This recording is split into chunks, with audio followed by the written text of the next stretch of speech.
Good morning.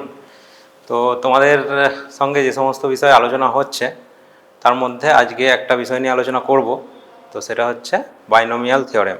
ঠিক আছে, দেখো তোমরা এগুলো জিনিসটা পড়ে এসেছো আগে, তার সঙ্গে আমি নতুন জিনিসের যে রিলেশন সেটা বোঝানোর চেষ্টা করছি, একটু মন দিয়ে দেখো। দেখো আমরা কী শিখবো আজকে? Binomial theorem. ঠিক আছে, দেখো এটা দেখে মনে হচ্ছে অনেক কিছু ব্যাপার। ফার্স্ট তোমাদেরকে এই জিনিসটা জানার জন্য দুটো জিনিসের সঙ্গে আইডিয়া থাকা দরকার। একটা হচ্ছে এনসিআর, একটা হচ্ছে এনপিআর। কি এটা?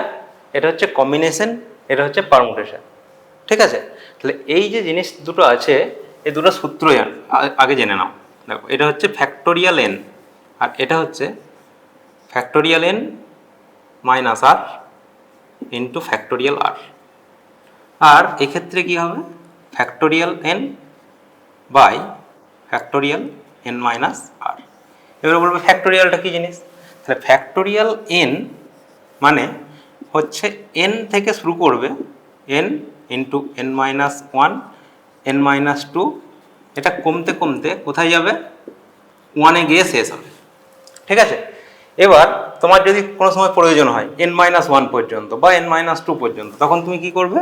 এই ফ্যাক্টোরিয়াল এন সমান তুমি লিখতে পারো N into factorial N minus one. ঠিক আছে, যদি ধরো এন মাইনাস টু পর্যন্ত দরকার হলো, তাহলে এই ফ্যাক্টোরিয়ালটা কাটবে, N minus one into factorial N minus two. এই হলো তোমাদের ফ্যাক্টোরিয়ালের আইডিয়া। ক্লিয়ার? তাহলে ফ্যাক্টোরিয়াল এন আমরা এইভাবেও লিখতে পারি, এই একটা নোটেশন আছে। তাহলে এই নোটেশনটা বা এই নোটেশনটা তুমি যে কোনো নোটেশন ইউজ করতে পারো ফ্যাক্টোরিয়াল এনের জন্য। এবার এনসিআরটা কি না, এটা হচ্ছে কম্বিনেশন। কম্বিনেশন কি? ধরো তুমি কিছু একটা করছো, সাজাচ্ছ, মানে এর সঙ্গে এর সম্পর্কটা দেখো কীরকম সম্পর্ক। তাহলে দেখো এই আটটা যদি আমি এর সঙ্গে গুণ করে দিই তাহলে এটা এনপিআর হয়ে যাবে, কারণ এই আটটা থাকবে না। তাহলে ফ্যাক্টোরিয়াল আর ইন্টু যদি আমি এনসিআর করি তাহলে কত হবে? এনপিআর। এটা একটা রিলেশন। ঠিক আছে, তাহলে ফ্যাক্টোরিয়াল কোন এই দুটো জিনিসের মধ্যে আমি যদি বলি কোন জিনিসটা বড়, তো কোন জিনিসটা বড় এই দুটো জিনিসের মধ্যে? এই দুটো জিনিসের মধ্যে বড় অবশ্যই কিন্তু এই জিনিসটা। দেখো একটা একটা এক্সট্রা নাম্বার দিয়ে ভাগ রয়েছে, ঠিক আছে, এখানে কিন্তু সেটা নেই। তাহলে এই নাম্বারটা হচ্ছে সব বড় এই দুটো নাম্বারের থেকে।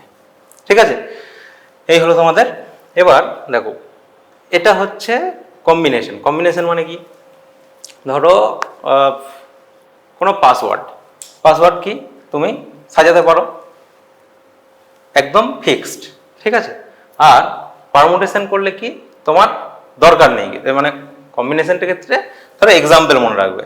কম্বিনেশন ক্ষেত্রে ধরো কমিটি, ঠিক আছে, একটা কোনো চারজনের সদস্য নিয়ে কমিটি তৈরি হলো, তা সেই কমিটিতে একটা লোক কোথায় বসবে সেটা কিন্তু ধরো চারজন আছে, কোথায় বসবে সেটা কোনো ফ্যাক্টর নয়। কিন্তু পারমুটেশনের জন্য কিন্তু এই যে আমরা পাসওয়ার্ড ইউজ করি, ঠিক আছে, তাহলে পাসওয়ার্ড মনে রাখবে এর ক্ষেত্রে মনে রাখবে কমিটি। ঠিক আছে, তাহলে কমিটির ক্ষেত্রে কি হবে? এই চারজন যদি কমিটিতে লোক থাকে তাহলে সেই চারজন লোক কোথায় বসবে কি করবে সেটা কিন্তু কোনো ফ্যাক্টর নয়। ঠিক আছে, চারজন লোক এক একটা নির্দিষ্ট গুরুত্ব আছে। কিন্তু পারমুটেশনের ক্ষেত্রে পাসওয়ার্ড যখন বলবো তখন ধরো এ আর এই এ দুটোর মধ্যে কিন্তু ডিফারেন্স আছে। ঠিক আছে, তাহলে এটা হচ্ছে পারমুটেশন।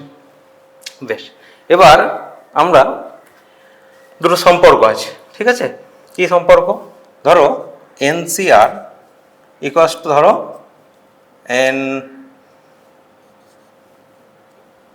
এনসিএস।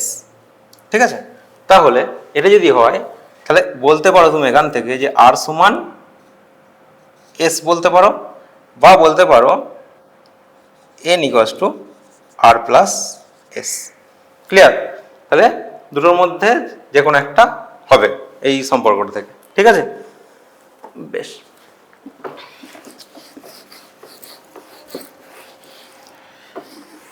যে এনপিআর আর এনসিআর। এবার আমরা কি শিখবো বললাম?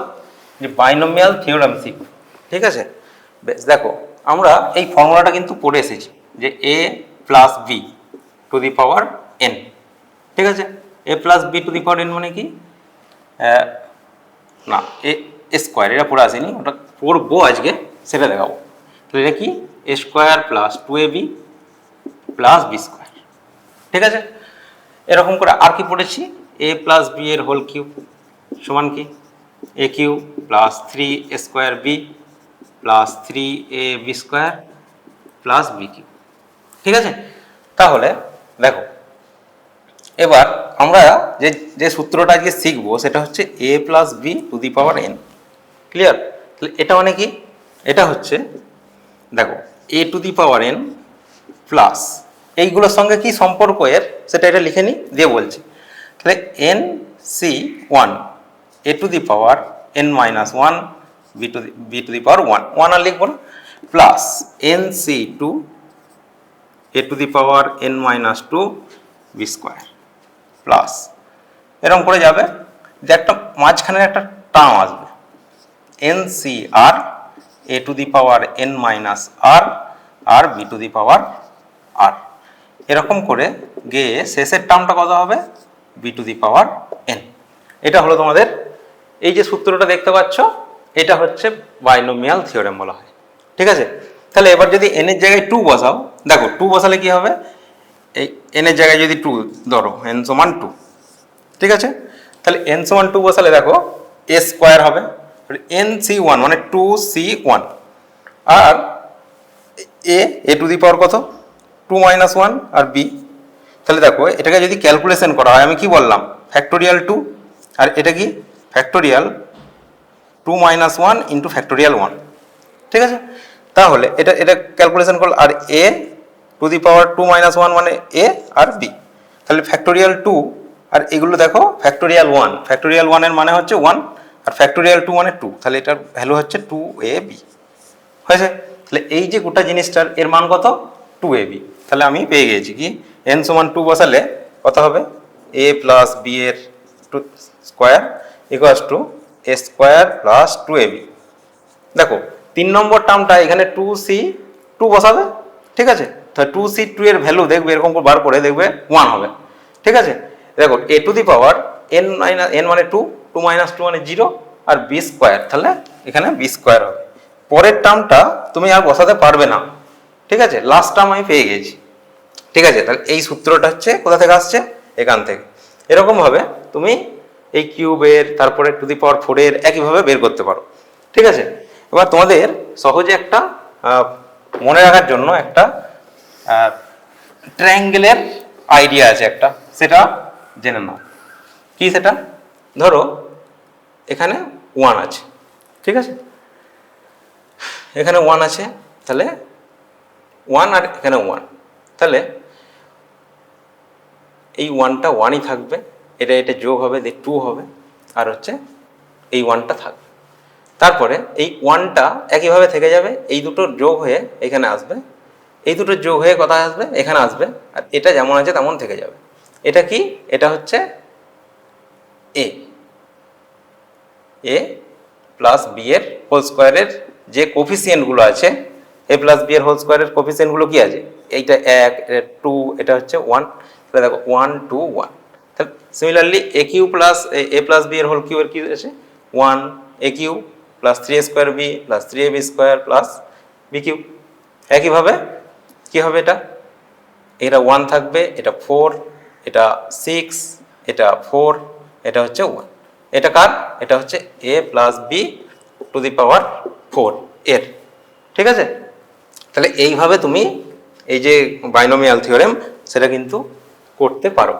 ঠিক আছে, এবার দেখো এর মিডিল টার্মটা কি হবে, মিডিল কোন একটা সংখ্যা, এটা হচ্ছে এটাকে বলা হয় জেনারেল টার্ম। এই যে টার্মটা কেন লিখলাম, এটা হচ্ছে জেনারেল টার্ম, এটাকে এইভাবে বোঝায় T R plus one equals to কি হয়, এটা হচ্ছে N C R A to the power N minus R B to the power R. ঠিক আছে, তাহলে এইটা হচ্ছে জেনারেল টার্ম। ক্লিয়ার? তাহলে এইটা আমরা জেনারেল টার্ম হিসাবে বোঝাই। কারণ কখন দরকার হবে এটা, যখন বলা হবে যে ধরো fourth term find fourth term of the expansion 2 minus X to the power 6 ধরো, তখন তুমি এই সূত্রটা ইউজ করে করতে পারবে। এখানে এনটা কত, এনটা হচ্ছে 6 আর আরটা হচ্ছে 4, 4 মানে হচ্ছে 3। কেন না, এখানে যদি 3 + 1 করি তাহলেই 4 চলে আসবে, ঠিক আছে, তাহলেই এটা হয়। ক্লিয়ার? এই হচ্ছে তোমাদের বাইনোমিয়াল থিওরামের জেনারেল আইডিয়া। এরপর আমরা যে আরেকটা ক্লাস নেবো যেখানে তোমাদের বলে দেবো যে কী করে অঙ্কগুলো করতে হয় এবং এর বাইরেও কী সমস্ত জিনিস আছে। ধন্যবাদ।